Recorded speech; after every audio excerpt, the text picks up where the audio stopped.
What are some of the mistakes that people make with money that prevent them from growing their net worth? So in today's video, I'll talk about some of the most common ones, and I'll also give you guys some tips on how you can overcome them. A lot of these things I've seen with my own eyes. I've seen it happen to close friends and family, and some of them, it even happened to me. So let's get through it. The first money mistake is staying in a job without any growth opportunities. So I always emphasize the importance of income to personal finances, so it makes sense that we start here. The truth is, if you don't earn at least a decent amount of money, it's going to be a lot more difficult for you to build your net worth, and the longer you stay there, the more you will be stuck. Back in my first job, I had a colleague who was in her early 30s. She worked there ever since she graduated, so she's been working for I think about 10 years at that time. And she told me that her salary was just above 3,000 ringgit. That's for someone who's been working for 10 years. So I know that in Malaysia, unfortunately, this is more common than we think. It's not so easy for us to get high-paying jobs. That's understandable. But the thing is, even I could see that for her, this job, it was a dead end. There was nowhere for her to go at this company at least. It doesn't matter how well she performed, she was always going to be stuck at that role, and she couldn't really grow her salary because of that. Having a low salary is obviously not ideal. Obviously, every one of us wants a high salary, but not having any growth opportunity, that to me is a death sentence.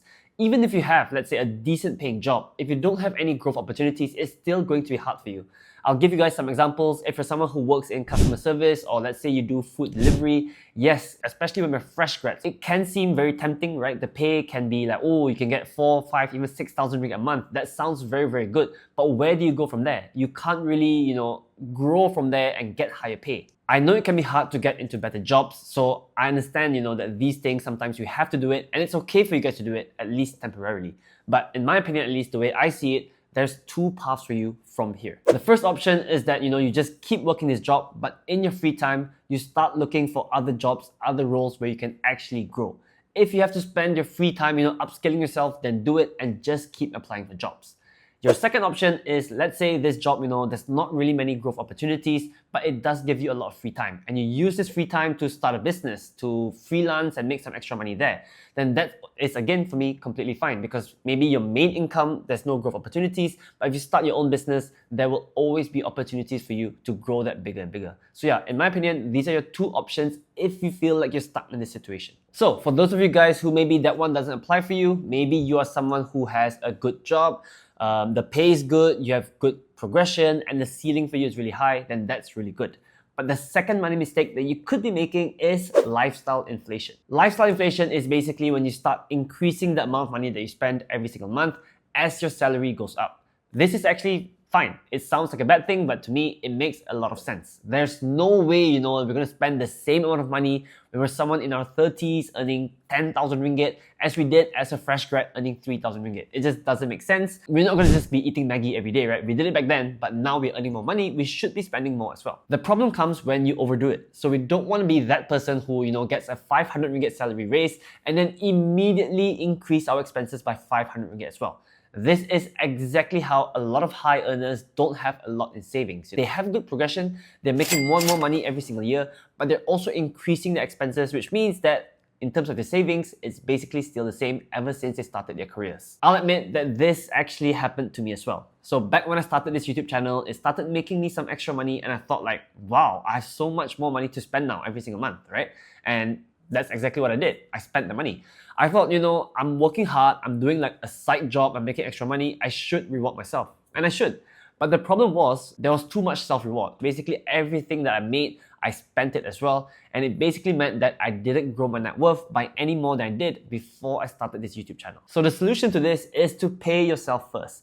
A lot of times, whenever we ask people, how much money do you save every single month? The answer is usually like, it depends. It depends how much leftover I have at the end of the month. If I don't spend so much that month, then I'll save a lot. If I spend a lot, then maybe for that month, I don't save anything. So this definitely doesn't work. We have to pay ourselves first. We need to set a consistent amount that we want to save every single month. And to beat lifestyle inflation, it needs to be a percentage of our income. So let's say you set yourself a target of saving 10% of your salary. Right now, you're earning 4,000 ringgit, so you save 400 ringgit a month. Let's say next year you get a promotion, you earn 6,000 ringgit, then you'll save 600 ringgit a month. So that's perfect, right? As your income goes up, you save more as well. One thing I would say though is that ideally, the higher your salary, the higher the percentage that you should save every single month. So yeah, that's just one thing to note. So make this like a bill, like any other bill you would pay. You won't like miss paying your TNB bill, right? So make sure you don't miss paying yourself as well. The third money mistake that I want to talk about is that some people, they have way too many commitments. So this is very common, I see it a lot. It's also another reason why people who earn a lot of money don't have a lot in savings. It's also kind of related to lifestyle inflation. You know, people get a promotion, they earn a bit more money, and then immediately they want to buy a new Honda Civic, and the entire promotion is just completely gone to pay off that new car. I had my own lifestyle inflation like I was telling you guys about, but thank God I didn't go and buy something that locked me in for such a long time. And those are the real killers, these long-term loans, right? Things like buying a new car, you know, nowadays we can take car loans for 9 years, buying a house, stretching that like 35, 40 years, or even taking personal loans to, let's say, get married or something like that, right? Which you have to pay over multiple years. These are the things that will really kill us because these are commitments that we have to pay for a very long time.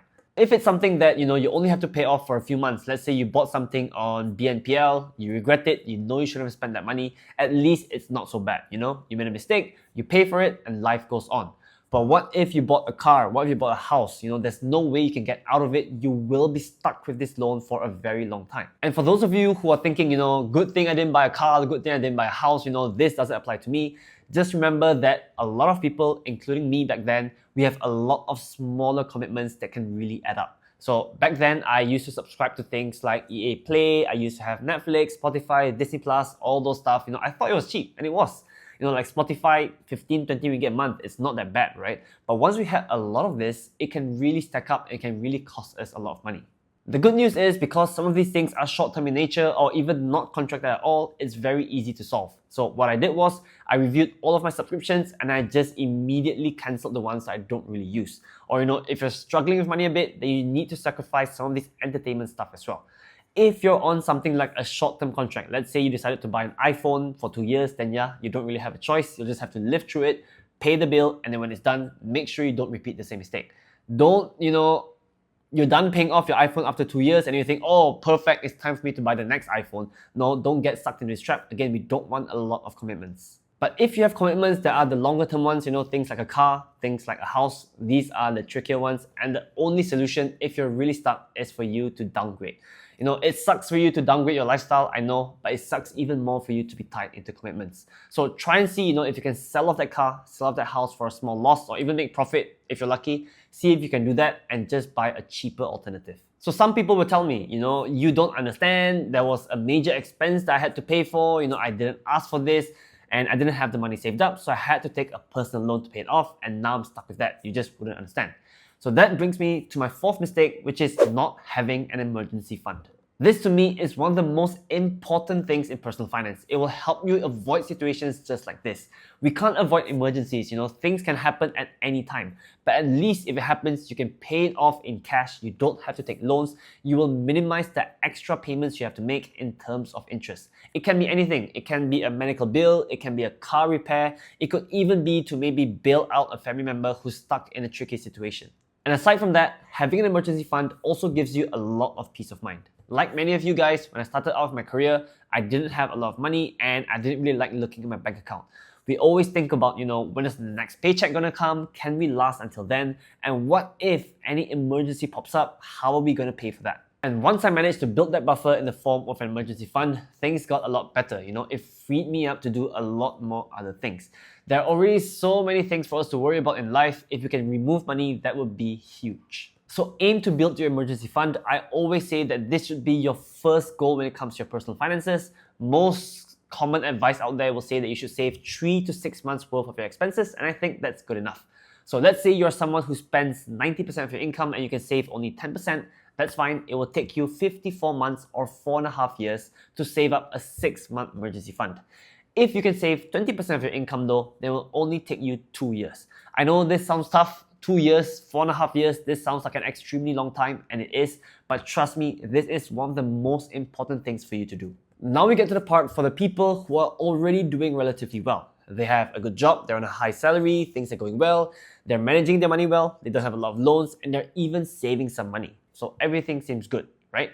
But the mistake that many people are making is that they are not investing their money. Again, this is very common. I see people having 100,000 ringgit in their bank account asking what to do. We should never be in that situation. You're already doing such a good job, doing all this stuff with your personal finances. You're already doing so much better than average Malaysian. But trust me, not letting your money work for you, it is a mistake and you will regret it over the long term. I know that a lot of people are scared. I know a lot of Malaysians are risk averse. They're thinking, I worked so hard, I spent so many years to save up this money. I don't want to just invest it somewhere and then lose it all. That's completely understandable. But what you might not realize is that not investing your money, it's also risky and you will be losing out to things like inflation, and there's a huge opportunity cost. If we compare two people, one person who just saves their money in a bank account and then someone else who actually invests their money, the difference in their net worth over their lifetime can be in the millions, depending on how much money you earn. A lot of people make this mistake and they only realize it too late, so don't be that guy. So the solution to this is to just start small. So I know, like I said, a lot of Malaysians are risk averse, and I know that everyone has a different risk profile. But at the very least, you need to look into things like amanah saham, money market funds, even fixed deposits if that's what you want, because at least these things will give you something compared to nothing. And if you're someone who is already doing this, but you're thinking about, taking the next step, you want to invest in stocks, in ETFs, crypto, I think that is a really good move. A lot of people should do it, but again, you can still start small. So you don't have to take your entire portfolio and just dump it into one single stock. You can just take 10% of your portfolio, put it into stocks, and then see how it goes. As you get more comfortable, you can slowly increase the allocation. And the final money mistake that I see a lot is not wanting to talk about money. I know that money is a taboo topic. A lot of people will say, don't share too much, it's very personal. I agree, it is personal, that's why it's called personal finance, but why shouldn't we talk about it? Me and my group of friends, we talk about how much money we earn, we talk about how much money we're able to save, and we even talk about what we invest our money in. We learn from each other, we figure out if we're making mistakes, and it can even motivate us. So for example, some people in the group, they are progressing a bit quicker in their careers. So for the others, it's kind of like a wake-up call, We think, oh, if my friend is, starting to earn more and more money now, then maybe I should as well. Maybe I should move jobs, maybe I should work harder and try to upskill myself. These are things that actually happen when you start talking about money. A lot of people don't want to talk about money because, they might be embarrassed by it. What if they're not doing so well? What if they're making some mistakes, right? And people judge them. And that's normal. It's similar to how someone who is sick, sometimes they don't want to go to the doctor, they don't want to get checked up, they don't want to do the test because they're afraid of finding out the cold, hard truth. And even I feel like that sometimes, My mom used to tell me that, just because you're young doesn't mean you don't need to do a medical test. You should do it, but I always kept putting it off because I was afraid that, something might be wrong with me. Eventually, I did do it last year, and my thinking was, if there was something wrong with me, I was going to find out eventually. And it's just going to be a matter of whether I want to find out early, when it's still curable, or if I want to find out later when, it's a bit too late. And it's the same thing about money. You can delay it as much as you want. You don't want to talk about it. You don't want to share about it with anyone else. But eventually, it will catch up with you. So find someone you can talk to. It doesn't have to be your friends if you're not comfortable. It can always be your family member or even your spouse. And if you're someone who is on a high salary or someone with a lot in savings, then definitely speak to a financial planner. Even me myself, I recently engaged a financial planner, even though, I know my stuff about finances, but I still want to make sure that I'm on the right path and I'm doing the right things. So let me know down in the comments, what are some of the biggest money mistakes that you've made and what did you do to overcome them? Maybe it'll inspire someone else. Anyway, thanks for watching this video to the end, guys. Give me a huge thumbs up if you enjoyed it and subscribe to my channel if you haven't already. See you guys in the next one. Peace out.